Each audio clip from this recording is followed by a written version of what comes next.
Salut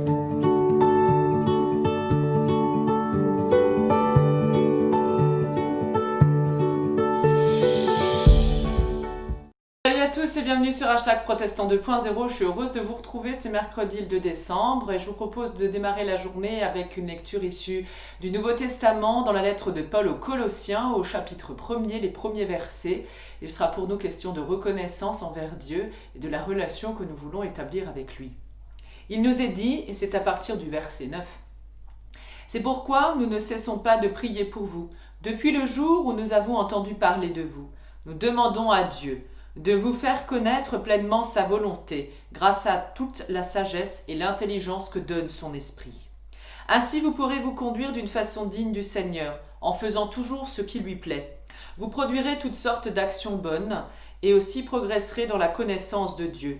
Nous lui demandons de vous fortifier, à tout égard, par sa puissance glorieuse, afin que vous puissiez tous supporter avec patience.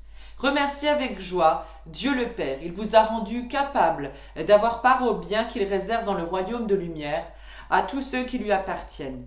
Il nous a en effet arrachés à la puissance de la nuit et nous a fait passer dans le royaume de son Fils bien-aimé. C'est par lui qu'il nous a délivrés du mal et que nos péchés sont pardonnés. » Alors ici, on le voit bien, l'apôtre Paul, qui a écrit en tout cas cette lettre à la communauté de Colosse, s'emploie en tout cas à transmettre toute la lumière que Dieu veut mettre dans nos vies, à travers le Christ qui ouvre un chemin fait de splendeur, de puissance. C'est lui qui accompagne chacun de nous, comme d'ailleurs les contemporains de Paul, les Colossiens, dans la réalité de leur vie quotidienne. C'est le Christ qui donne justement une vie totalement transformée possible et qui la rend possible. Et il la rend possible à la hauteur de ce qui nous est dit de lui. Cela vaut la peine d'être vécu, ainsi donc. Mais au centre de la relation que nous pouvons établir avec Dieu, il y a ce petit mot reconnaissance. Reconnaissance envers Dieu pour porter notre amour envers lui et aussi supporter notre foi envers lui. C'est ainsi ce à quoi nous sommes invités à nous entraîner. Non pas à garder la foi, mais à entraîner notre amour de la foi justement envers Dieu. Et c'est cela toute la différence, savoir dire merci pour ce qui est vécu aujourd'hui, savoir reconnaître qu'aujourd'hui vaut déjà la peine d'être vécu. Et pour demain, nous le confions entre les mains de Dieu avec reconnaissance et dans la confiance. Et je vous invite à la prière avec les mots de la communauté de Thésée pour ce matin.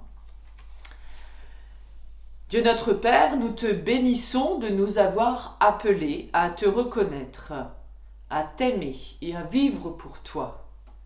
Viens Seigneur. Tu as envoyé ton Fils bien-aimé, ta parfaite image et le reflet de ton visage. Il est devenu semblable à nous en toutes choses, excepté le péché. Viens Seigneur.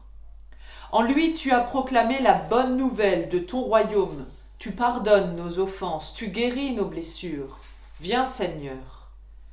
Maintiens-nous dans la communion de ton Fils. Garde-nous vigilants pour attendre le jour où il reviendra. Viens Seigneur. Donne-nous ta paix pour que nous puissions nous la communiquer les uns aux autres dans l'amour fraternel. Viens Seigneur, viens. Jésus, toi notre joie, le simple désir de ta présence est déjà le commencement de la foi. Et dans notre vie, l'événement très caché d'une attente fait jaillir des sources, la bonté, le désintéressement et aussi cet accord intérieur qui vient de l'Esprit Saint en nous. Bénis-nous Seigneur Christ, toi qui nous donnes une fraîcheur d'évangile quand la confiance du cœur est au commencement de tout. Amen. Sur ces paroles pleines de chaleur fraternelle, je vous souhaite une très belle journée entre les mains de Dieu et je vous donne rendez-vous demain matin pour la prière du petit-déj et rendez-vous dimanche à 11h en vidéo avec une méditation proposée et méditée par un collègue de notre union d'église. Portez-vous bien, prenez bien soin de vous.